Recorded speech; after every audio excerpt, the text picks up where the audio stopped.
Doctora, ¿cómo está? Carlos Guzmán de 4 Media Telecomunicaciones de Veracruz. Estaba viendo lo que le estaba preguntando el compañero Gaspar al secretario de Seguridad sobre el tema del túnel allá en Culiacán, pero sí, no sé si nos pueda aclarar, hay una prácticamente verdad a voces de que se dice que en este túnel pues estaba prácticamente el líder de los Chapitos. ¿Nos puede confirmar eso o nos puede desmentir eso, por favor?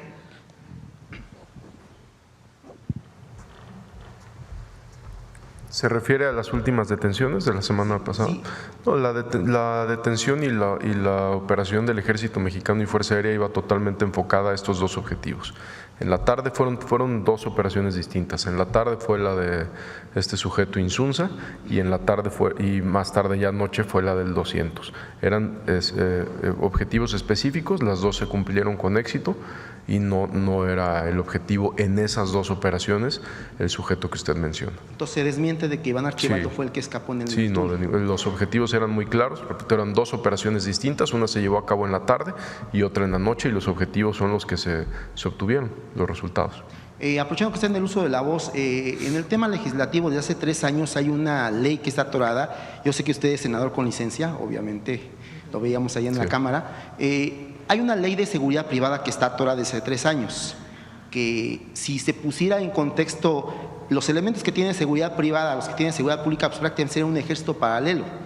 El tema es regular justamente la operación de este tema, es consultarles si a través de la subsecretaría que ustedes tienen en seguridad a nivel privado, pues se está contemplando esto, van a buscar empujar esto en lo que es el Senado de la República, que si no mal recuerdo está atorado ahí, y si nos puede comentar algo al respecto. Sí, claro que sí, en algún momento se comentó.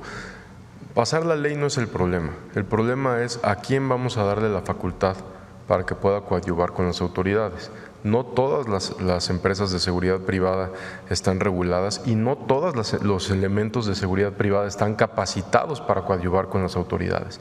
Entonces, considero, es una opinión personal, que más que pasar la ley o que se apruebe la ley, es un tema de quién puede participar para coadyuvar con las autoridades federales y locales y no solo hacerlo en general cuando no todas las personas están capacitadas para hacerlo.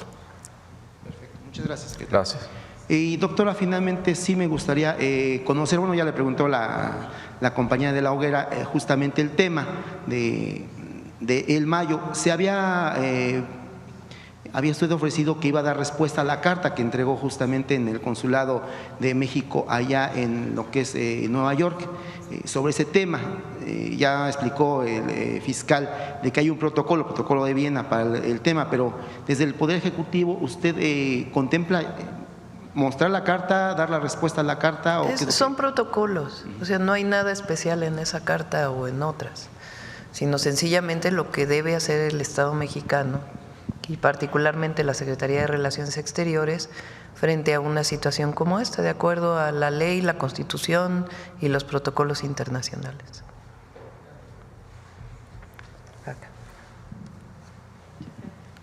Muchas gracias, presidenta. Nancy Gómez de Sin Embargo. Hoy en Sin Embargo publicamos que el SAT canceló a Mexicanos contra la Corrupción y la Impunidad de esta organización fundada por Claudio X González Guajardo, la autorización como donataria autorizada. El presidente López Obrador ya había acusado que esta organización abusaba de esa categoría para financiar sus actividades políticas a costa del gobierno, deduciendo donativos. ¿Conocía esta decisión por parte del SAT? Sí, había algo, venía desde el gobierno anterior y le estábamos dando seguimiento. No conozco si fue ayer o si ya hubo una resolución en este sentido. Ahora le preguntamos al director del SAT. Okay, muchas gracias. Como mencionaba hace un momento, hoy martes, dentro de 8 días, se cumple este plazo de los aranceles, de los aranceles con Estados Unidos. Independientemente de esta decisión o del acuerdo al que se llegue entre ambos gobiernos, ¿hay planes de mediano o largo plazo para acabar con o disminuir esta dependencia con Estados Unidos? ¿Cómo nos debemos preparar los mexicanos de a pie para enfrentar esta amenaza, se cumpla o no? En esencia, el Plan México tiene que ver con ello. Muchos de los productos que consumimos vienen de países asiáticos, no solo de China, sino de países asiáticos. México tiene una balanza comercial, o sea, de lo que importamos y exportamos, que es prácticamente cero. Es decir, importamos en monto prácticamente lo mismo que exportamos. El tema es que dejamos de producir muchísimas cosas en México y las estamos importando. Entonces, desde antes incluso de los aranceles, lo planteó incluso el presidente López Obrador en una visita que tuvo a Estados Unidos con el entonces presidente Biden, de la importancia de producir en Norteamérica lo que se está importando particularmente de Asia, aunque no solo. Entonces nosotros con el Plan México planteamos esto, particularmente en sectores productivos donde México era muy fuerte y con los tratados comerciales, porque recuerden que con el periodo neoliberal se hicieron tratados comerciales con todo mundo en México. México creo que es el país que más tratados comerciales tiene. En esta idea de que no importaba si se producía en México o en otro lado del mundo, había que adquirirlo en el lugar donde se produjera más barato. ¿Y eso qué hizo? Pues desmantelar mucho de nuestro sector productivo. Entonces, por poner algunos ejemplos, industria textil.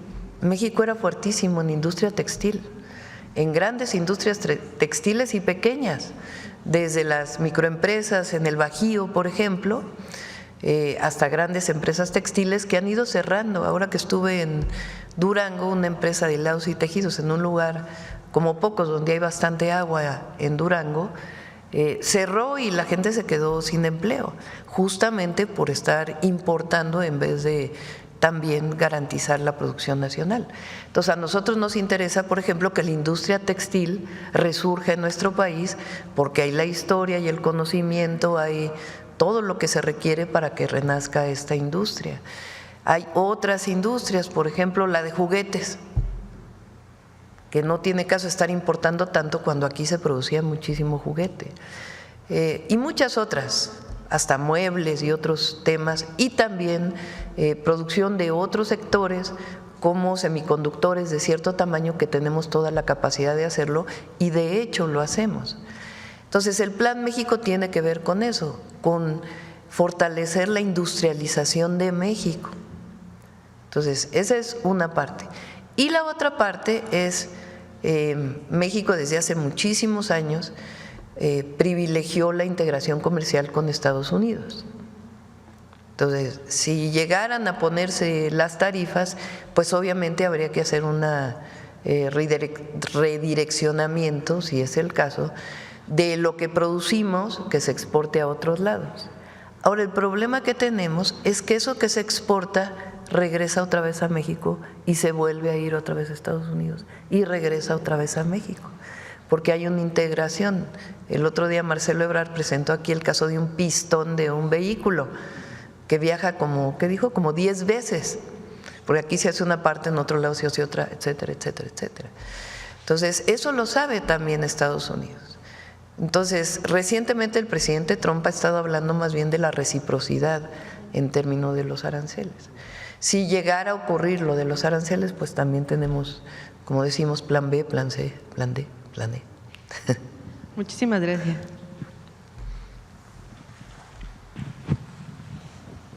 Gracias. Buenos días, presidenta Maite Baena de Infobae México. Aprovechando que está aquí presente el Gabinete de Seguridad, me gustaría preguntarle sobre las muertes de menores de edad que han ocurrido en Sinaloa. En los últimos meses van por lo menos 30 menores que han perdido la vida en cuanto a los temas por la disputa que hay en el Estado. ¿Se tienen contempladas algunas acciones para mermar este número de decesos? ¿Quieres comentar?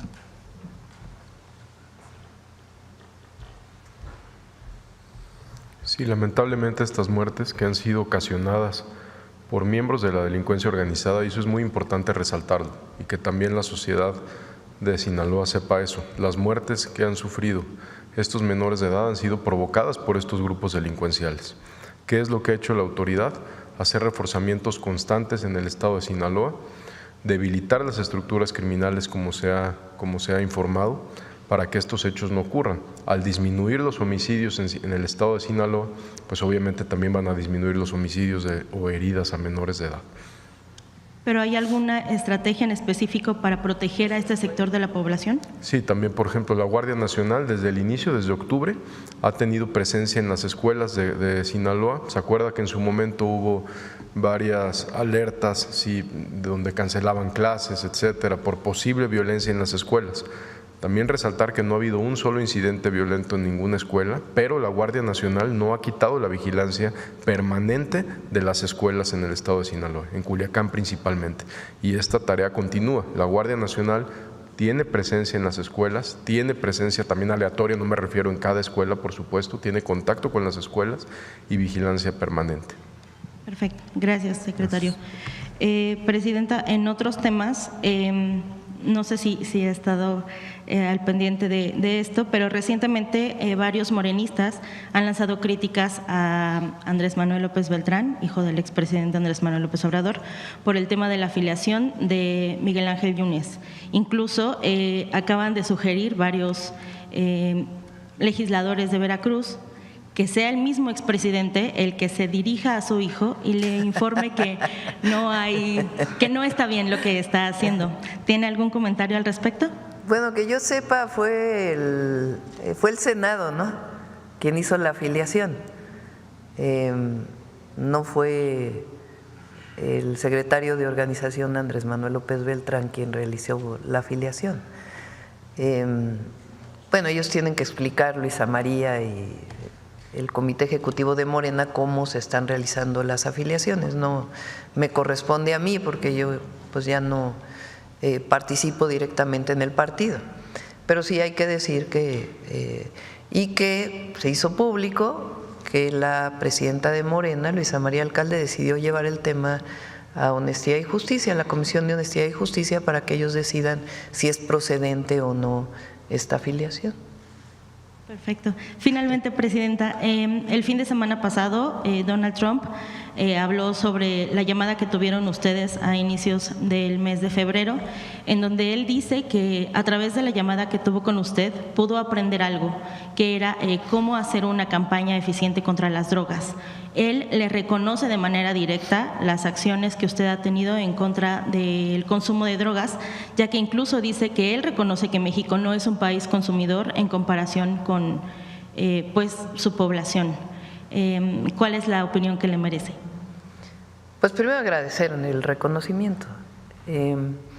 Lo comenté aquí, lo he comentado en varios lugares. En la segunda llamada que tuvimos, hablamos de varios temas y entre otros del tema del fentanilo. También en la tercera llamada que tuvimos hablamos de ese tema. Obviamente Estados Unidos y a cualquier presidente de Estados Unidos pues le preocupa la crisis de adicciones que están teniendo en Estados Unidos. Ha disminuido el número de muertes por sobredosis de fentanilo, pero realmente pues es un tema pues de humanidad. O sea, ¿cómo es posible que llegaron a tenerse 100,000 muertes? El presidente Trump habla de 300,000 muertes, no sé cómo es que saca este dato, pero los datos públicos de Estados Unidos, de sus instituciones, hablan de que llegó a tenerse 100,000 muertos por consumo de fentanilo, que es pues una crisis terrible. Entonces, en esa llamada hablamos del tema de seguridad, me preguntó si necesitábamos alguna ayuda. Le dije, bueno, en el marco de nuestra soberanía siempre podemos colaborar y coordinarnos para este tema. Y me preguntó, ¿ustedes tienen un problema en México? Él usa la palabra que si somos un país que toma el fentanilo, taken, dijo, y así lo dijo en la llamada. Lo recuerda él muy bien, me impresionó que recordaba perfectamente cómo fue la conversación. Y yo le dije, no tenemos un problema de consumo. Él recientemente dijo, me llamó mucho la atención que la presidenta de México hablara de consumo, porque finalmente pues es un tema de oferta y demanda de un producto, lamentablemente. Entonces, me dijo, ¿y por qué no tienen ese problema? Y yo le dije, en efecto, bueno, lo primero es que las familias mexicanas tenemos valores y nos protegemos. Él, en su conversación posterior, dice, también las familias estadounidenses tienen valores. Desde mi punto de vista, nosotros tenemos una virtud, que es que, y lo mencionaba el presidente López Obrador, que es que los jóvenes se quedan mucho tiempo con nosotros en el hogar, muy cercanos a la familia. En Estados Unidos, normalmente a los 18, 19 años salen de sus casas, muchos porque se van a estudiar al llamado college, a las universidades, y no lo estudian en el lugar donde viven porque los aceptaron en un lugar fuera. Aquellos que tienen la posibilidad de estudiar el college. Y eso pues hace que haya separación de las familias y pueden por alguna razón caer más fácilmente en el consumo. Pero hablamos pues le dije, las familias mexicanas tenemos valores y nos protegemos mucho, y es verdad. Las familias mexicanas estamos pendientes de nuestros hijos y de los hijos del vecino, y de los hijos del primo y del hermano, y cómo están tus hijos y qué problema tienen, y déjamelos, te los cuido para que puedas hacer tal cosa. Y hay mucha solidaridad familiar. Y por otro lado le dije, aquí la inició el presidente López Obrador y nosotros le hemos dado continuidad y la vamos a fortalecer. Estamos haciendo una campaña contra el consumo del fentanilo. Le dije, la campaña se llama El fentanilo mata. Y entonces de inmediato él dijo, y le dijo, se ve que había otras personas con el micrófono abierto, fulano, mengano, es muy buena idea, hay que hacer una campaña de este tipo. Y en efecto, él plantea que va a hacer una campaña en donde explique todos los daños que causa esta droga en particular y todas las drogas a la gente. Entonces, es muy bueno que, porque normalmente había esta idea de que de Estados Unidos nos van a poder enseñar muchísimas cosas, ¿no? Como si Estados Unidos fuera el modelo a seguir, y sí, Estados Unidos nos puede enseñar muchas cosas, pero perdón, México le puede enseñar muchísimas cosas a Estados Unidos, muchísimas. Por eso es una relación de reciprocidad, una relación en donde nosotros tenemos que aportar y ellos tienen que aportar, una relación de iguales. Entonces, qué bueno que el presidente Trump, y además agradecemos, haya reconocido que, pues que fue una muy buena idea la campaña que estamos haciendo contra el consumo de fentanilo. Muchas gracias, presidente.